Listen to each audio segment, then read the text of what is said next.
اللهم صل على سيدنا ومولانا محمد وعلى آل سيدنا ومولانا محمد وبارك وسلم وصل عليه.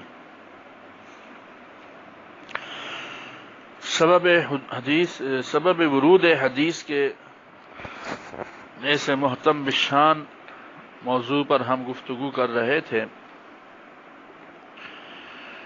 یہاں آگے چلتے ہوئے جس طرح ایک آیت کے مختلف شان نزول ہو سکتے ہیں، کیا اسی طرح ایک حدیث پاک کے مختلف سبب ورود بھی ہو سکتے ہیں یا نہیں؟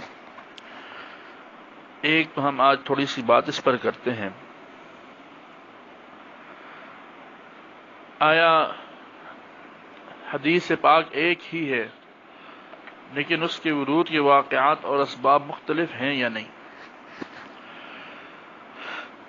روایت ہے بخاری شریف کتاب الاطعمہ میں عن انس رضی اللہ عنہ قال سمعت النبی صلی اللہ علیہ وسلم یقول فی الصوم فقال من اکل فلا یقربن مسجدنا. رواہ البخاری. ثوم یعنی یہ لہسن. انس فرماتے میں نے سنا حضور فرماتے تھے لہسن کے بارے میں کہ جو اس میں سے کھائے اسے چاہیے کہ ہماری مسجدوں کے قریب نہ آئے، یعنی نماز کو نہ آئے. اب اس حدیث سے پاک کے کتنے سبب ہیں؟ اب ہم دیکھتے ہیں کہ حضرت ابو سعید خدری سے روایت آتی ہے مسلم شریف میں. یہ پہلا سبب ہے کہ خیبر کے فاتحین نے لہسن کھایا تھا. فرماتے ہیں کہ اس دن جہاں تک کہ خیبر فتح نہیں ہوا تو لوگ اصحاب رسول وہ کھانے لگے تیزی سے لہسن کو، اور لوگ بھوکے تھے. فَأَكَلْنَا مِنْهَا أَكْلًا شَدِيدًا، ہم نے اس میں سے خوب کھایا. ثُمَّ رَحْنَا إِلَى الْمَسْجِدِ، پھر ہم مسجد کی طرف گئے. فوجد رسول اللہ صلی اللہ علیہ وسلم الریحہ، حضور نے اس سوم یعنی لہسن کی بو کو پایا. فقال من اکل من هذه الشجرة الخبيثة شيئا فلا يقربن او لا يقربن في مسجدی.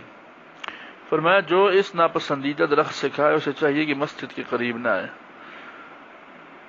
فقال الناس حرمت حرمت، لوگ کہنے لگے حرام قرار دے دیا گیا، لہسن حرام قرار دے دیا گیا.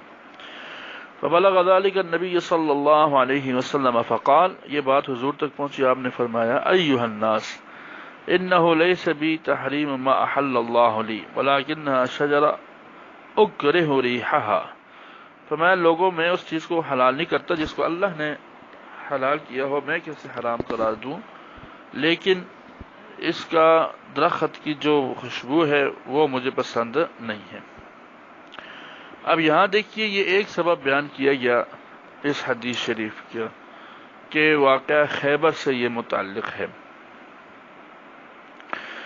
دوسرا سبب یہ ہے کہ حضرت مغیرہ بن شعبہ فرماتے ہیں کہ میں نے لہسن کھایا اور لہسن کھا کر کے میں مسجد آیا. جب میں لہسن کھا کر کے مسجد آیا تو اس کی بدبو سے آپ صلی اللہ علیہ وسلم کو یعنی آپ کو اس کی بدبو پسند نہیں آئی. تو آپ علیہ الصلوۃ والسلام نے یہ حکم ارشاد فرمایا کہ جو کوئی اس درخت سے کھائے اسے چاہیے کہ ہماری مسجد کے قریب نہ آئے. اب حدیث پاک ایک ہی ہے، لہسن کے بارے میں ہے، اور یہ کہ لہسن کھا کر کے مسجد کے قریب نہ ہو. لیکن دیکھیے اس میں دونوں جگہ اسباب مختلف ہیں.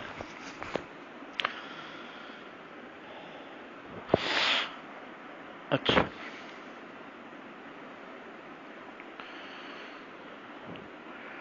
اسی طرح کسی حدیث کے اسباب دو سے زیادہ بھی ہو سکتے ہیں. حدیث پاک ہے، آپ صلی اللہ علیہ وسلم نے فرمایا تھا کہ فإن رأس مئة لا يبقى ممن هو اليوم على ظهر الأرض أحد، یعنی آج کے بعد روئے زمین پر 100 سال کے بعد کوئی بھی زندہ نہیں رہے گا. یعنی آج جو لوگ زندہ ہیں روئے زمین پر 100 سال گزرنے کے بعد یہ نسل گویا ختم ہو جائے گی، یہ لوگ نہیں رہیں گے اور لوگ ہوں گے. اب اس کے اسباب ورود کتنے ہیں؟ ایک عبداللہ ابن عمر فرماتے ہیں کہ حضور صلی اللہ علیہ وسلم نے ایک دفعہ رات کی نماز پڑھائی عشاء کی. صلی بنا رسول اللہ صلی اللہ علیہ وسلم ذات لیلۃ صلاۃ العشاء فی آخر حیاتی فلما سلم قام فقال ارأيتكم ليلتكم هذه فإن رأس 100 سنة منها لا يبقى ممن هو على ظهر الأرض أحد. ترجمہ یہی ہے، آج کے دن میں نے تمہارے دیکھا یعنی معاملات، تو 100 سال گزرنے کے بعد ابھی جو روئے زمین پر لوگ موجود ہیں ان میں سے کوئی باقی نہیں ہوگا. اس سے معلوم ہوا کہ یہ بات حضور نے خود ارشاد فرمائی. بس نماز پڑھی، جس طرح کوئی وعظ کرتا ہے یا نصیحت کرتا ہے آپ نے ارشاد فرما دیا. اچھا،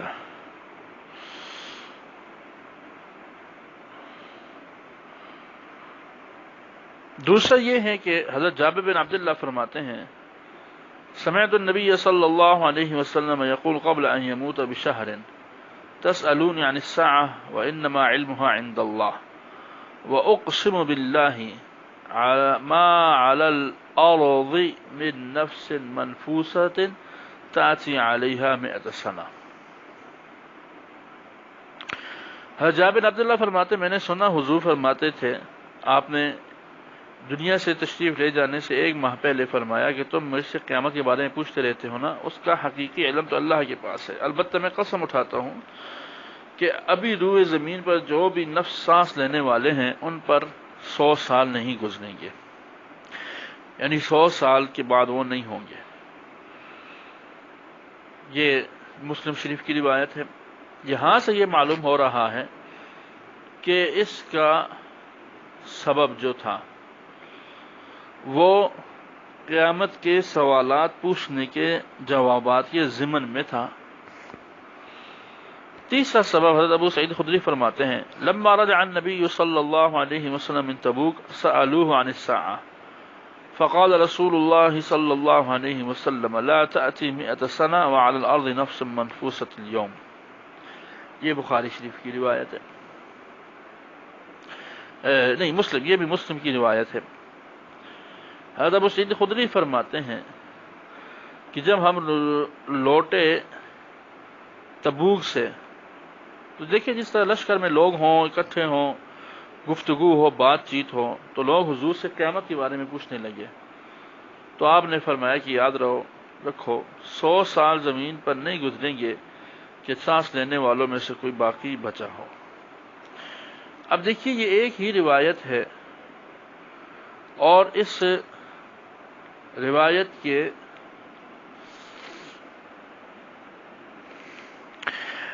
یعنی اسباب جو ہیں وہ کتنے واضح ہیں. ہاں جی، اور وضاحت کے ساتھ ہے کہ ایک روایت کے مختلف سبب ہیں. اب ہم ایک بحث خالی کرتے ہیں کہ عام حالات میں کس طرح ہمیں پتہ لگے گا. حدیث شریف میں کوئی ایسا اشارہ یا سبب کوئی معلوم ہو جس کی وجہ سے عام آدمی بھی، عام طالب علم بھی سمجھ سکے کہ یہ حدیث شریف وضاحت کے ساتھ ہے کہ اس مسئلے کے لیے لائی گئی ہے، اس کا سبب یہ ہے.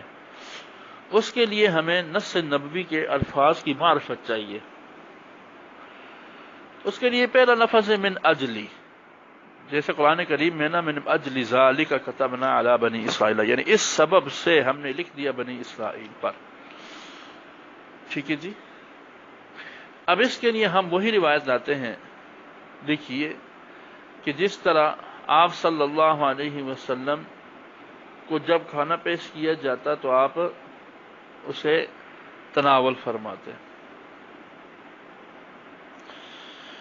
تو فرماتے ایک دفعہ حضور نے کھانا بھیجا، اس میں لہسن تھا، نہیں کھایا.